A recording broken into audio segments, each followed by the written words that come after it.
Hi, it's Mama Mo from Kusina ni MonCesCa. Welcome to Hobby Baking Adventures. As a hobby baker, I like trying other people's recipes. Today we're going to join Sally's Baking Addiction's 50th Baking Challenge. We are making French macarons. So come and join me as we try and make this a success.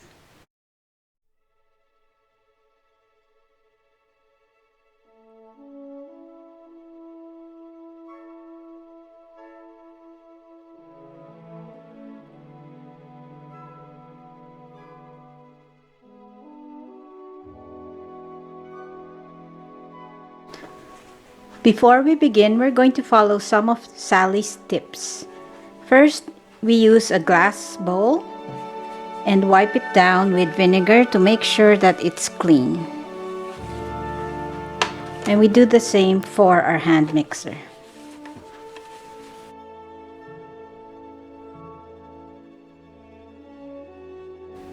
Another tip is regarding the egg whites.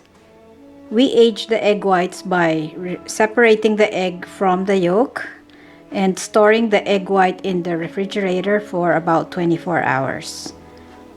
This recipe has 5 ingredients: the egg white, castor sugar, cream of tartar, almond flour, confectioner sugar. Before I whisk the egg whites, I decided to do this step ahead, which is sifting the confectioner sugar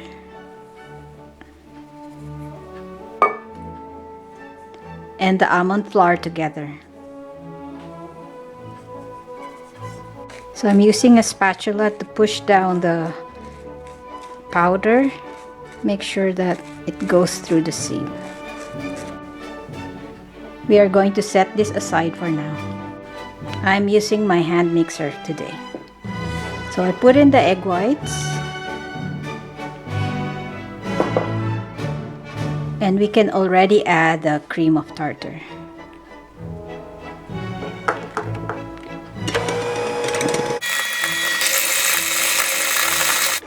You can see that the egg whites are starting to froth.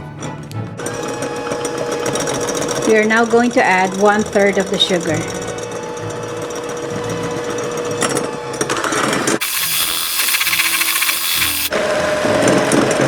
What we're looking for is making stiff peaks.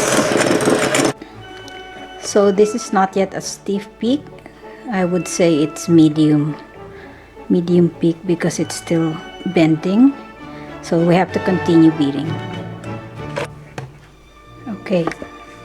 So if you see the peaks now, they are standing up and firm.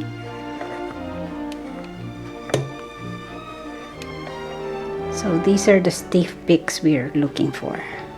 Another way to test is to turn your bowl over, and if nothing spills out, then you did it correctly. So let's try. Here goes. Yay! Okay. So it didn't spill, so we're now ready to go to the next step. So we will need food coloring, and I'm doing 2 batches of this. One will be pink and one will be yellow, and we're going to do the pink one first. We only need to put a little bit.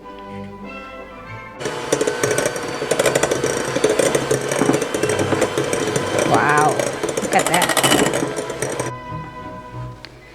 So if you remember, we already sifted this, and we're going to put it in slowly in thirds.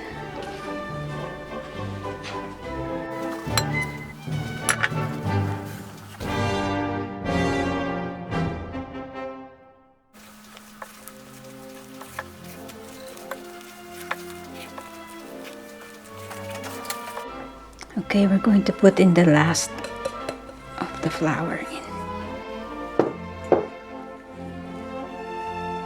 I believe that this third part is what they call the macaronage, where the mixture has to be flowing.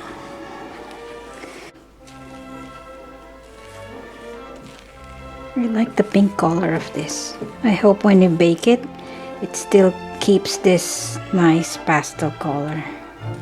Any of you have done French macarons before? How did you find it? Before I was scared trying to do macarons because it looked hard. So we're looking for a texture that when we let it flow, we can do a figure 8. So I think we're almost there, but not quite. I think this is the crucial part, because if you overmix, then the macarons may not develop any feet. Okay, let's try again.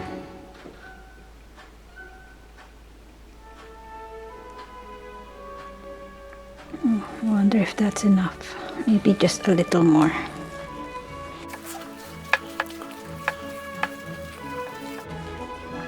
Okay, let's try.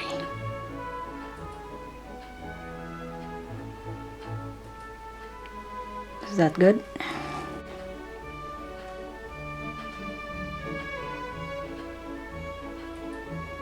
Yep.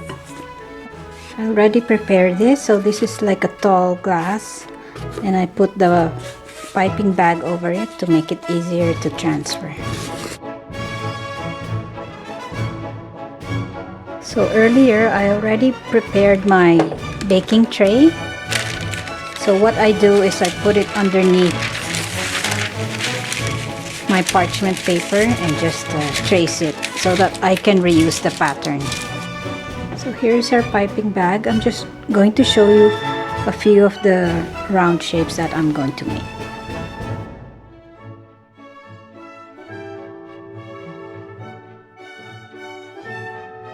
So I'm going to do this all over the tray, and then we're going to set it aside until they become firm to the touch.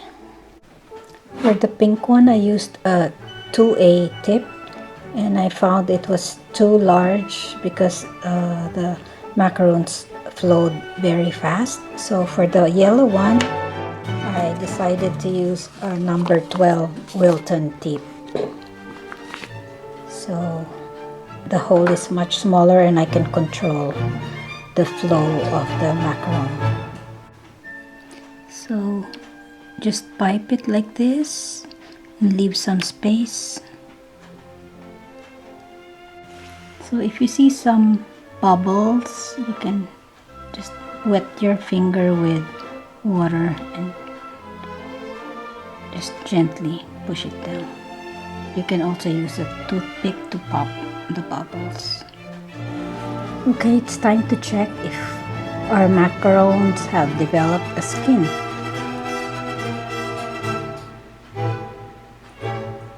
Yep, you can see my fingers no longer sticking to it.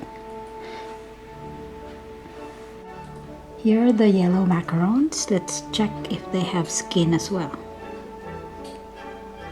Yep, see that? It's not sticking to my finger. Oop, spoke too soon.